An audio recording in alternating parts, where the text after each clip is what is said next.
السلام علیکم ورحمۃ اللہ وبرکاتہ۔ علیکم السلام عقیل بھائی کیا حال ہے؟ حبیب ٹھیک ہے؟ میں ٹھیک ہوں الحمدللہ۔ عقیل بھائی فجر کی جو اذان ہوتی ہے اس میں الصلاۃ خیر من النوم، اس کے جواب میں کیا کہنا چاہیے؟ یہاں پر جو ہمارے دیوبندی اور بریلوی حضرات ہیں اس کے جواب میں وہ کہتے ہیں صدقتا و بررتا و بالحق نطقتا۔ کیا یہ کہنا صحیح ہے یا جس طرح جو لفظ موزن کا ہے اسی طریقے سے ادا کرنا چاہیے؟ یہ وضاحت فرمائیے، جزاک اللہ۔ نحمدہ و نصلی علی رسولہ الکریم، اما بعد۔ آپ دیکھ رہے ہیں نو ٹی وی جدہ اور میں ہوں آپ کا دوست، آپ کا ہوسٹ محمد عاقل، جدہ سے، مملکت سعودی عرب۔ اگر آپ پہلی مرتبہ ہمارے چینل پر تشریف لائیں تو ہم آپ کا خیر مقدم کرتے ہیں، خوش آمدید۔ اللہ سے دعا ہے کہ اللہ تعالیٰ اس ملاپ کو، اس رشتے کو آنے والے دنوں میں مضبوط سے مضبوط ترین فرمائے اور ہمیں اور آپ کو دین اللہ کی سمجھ اور اس پر عمل توفیق فرما دے، آمین یا رب العالمین۔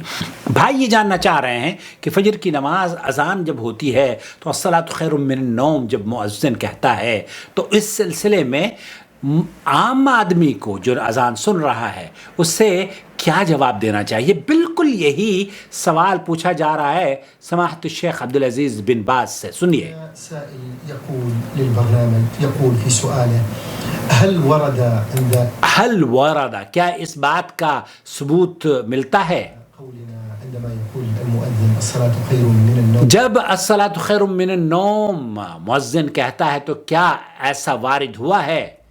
صدقت وبررت بالحق نطقت، صدقت و بررت و بالحق نطقت، کیا اس طرح کے الفاظ ہم کہیں یا نہ کہیں؟ رہنمائی فرما دیجئے۔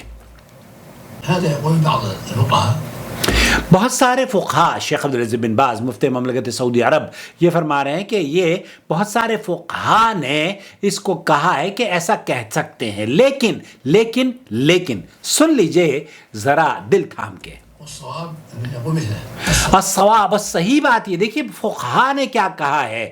فقہا نے کہا ہے کہ ایسا کہنے میں کوئی حرج نہیں ہے، لیکن صحیح بات یہی ہے جو کہ نبی کریم صلی اللہ علیہ وسلم نے اذان کا جواب دینے کے لیے کہا ہے، قول النبي صلى الله عليه وسلم إذا سمعت المؤذن، کیونکہ اللہ کے رسول صلی اللہ علیہ وسلم نے یہ بات وارد ہے، یہ بات صحیح حدیث سے ثابت ہے کہ آپ علیہ الصلوۃ والسلام نے فرمایا ہے اذا سمعتم المؤذن فقولوا مثل ما يقول، تو جب وہ مؤذن اذان کے الفاظ کہتا ہے تو ہم اسی طریقے سے اس کے پیچھے کلمات کو دہرائیں۔ یہ نبی کریم صلی اللہ علیہ وسلم کی حدیث موجود ہے۔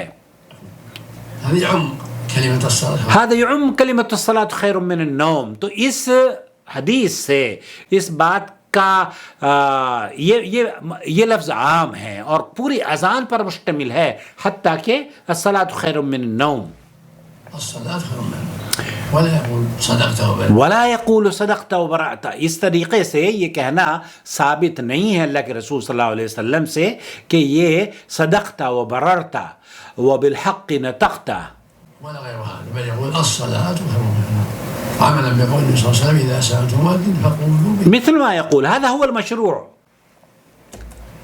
هذا هو المشروع، یہ ہی مشروع ہے، یہ نبی کریم صلی اللہ علیہ وسلم سے ثابت ہے کہ جیسے امام، جیسے مؤذن کہتا ہے ویسے کہیے، الا جب لا حول ولا قوت الا باللہ، جب حی علی الصلاح حی علی الفلاح ہوتی ہے نا، تب اللہ کے رسول صلی اللہ علیہ وسلم نے فرمایا ہے، کیا فرمایا ہے؟ يقول لا حول ولا قوة إلا بالله عند قول حي على الصلاة، آپ علیہ الصلوۃ والسلام نے جہاں آپ کو مؤذن کے کلمات کو نہیں دہرانا ہے اس کی نشاندہی بھی کر دی ہے۔ جی ہاں، اذان میں مؤذن کے کلمات کو دہرانا کہاں نہیں ہے، یہ جب امام مؤذن یہ کہتا ہے نا حی علی الصلاۃ تو آپ کو کہنا ہے لا حول ولا قوت الا باللہ، لا حول ولا قوة إلا بالله، لأن صح النبي صلى الله عليه وسلم أنه كان يقول ذلك من الحي على، یہاں اللہ کے رسول صلی اللہ علیہ وسلم سے یہ ثابت ہے، صحیح مسلم میں حدیث ابن عمر رضی اللہ تعالیٰ عنہ، حدیث عمر رضی اللہ تعالیٰ عنہ ہے، تو اللہ کے رسول صلی اللہ علیہ وسلم تو یہ ثابت تو ہے کہ آپ نے حی علی الصلاح حی علی الفلاح کہتے وقت یہ فرمایا کہ آپ کہیے لا حول ولا قوت الا باللہ.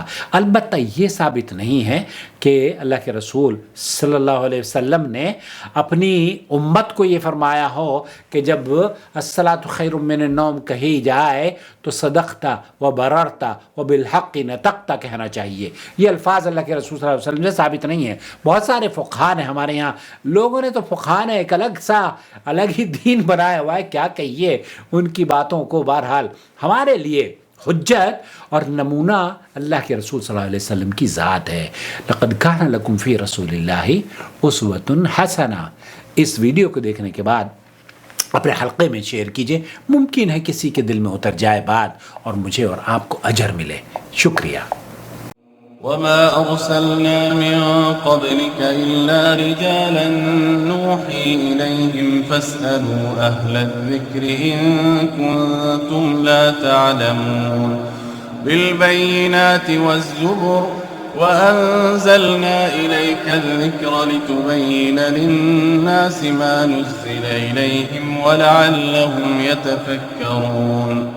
أفأمن الذين مكروا السيئات أن يخسف الله بهم الأرض أو يأتيهم العذاب من حيث لا يشعرون.